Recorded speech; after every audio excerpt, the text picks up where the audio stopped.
તાજેતરમાં કચ્છ જિલ્લાની માંડવી સ્થિત શેઠ SV arts and commerce college ખાતે ભારતના પૂર્વ વડાપ્રધાન અને પ્રખર કવિ શ્રી અટલ બિહારી વાજપેયીની 100મી જન્મજયંતિ નિમિત્તે અટલ કાવ્ય પઠન સ્પર્ધાનું આયોજન કરવામાં આવ્યું હતું।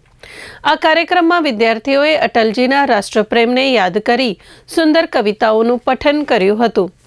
સ્પર્ધામાં ઉત્કૃષ્ટ પ્રદર્શન કરી જાનવીબેન રાજગોરે પ્રથમ ક્રમ પ્રાપ્ત કર્યો હતો, જ્યારે દ્વિતીય ક્રમે રમીલાબેન સુંઢા અને પૃથ્વીરાજસિંહ ચાવડા તેમજ તૃતીય ક્રમે દેવ સાધુ વિજયી જાહેર થયા હતા। તમામ વિજેતા વિદ્યાર્થીઓને પ્રોત્સાહન રૂપે પુસ્તક, શૈક્ષણિક કીટ અને પ્રમાણપત્ર એનાયત કરવામાં આવ્યા હતા। આ સ્પર્ધામાં નિર્ણાયક તરીકે કોલેજના assistant professor doctor જિજ્ઞાસાબેન Bhatt, તિતિક્ષાબેન Thakkar અને બંસીબેન ગઢવીએ સેવા આપી હતી, જ્યારે સમગ્ર કાર્યક્રમનું સંચાલન ડોક્ટર કીર્તિતાબેન વ્યાસે કુશળતાપૂર્વક કર્યું હતું।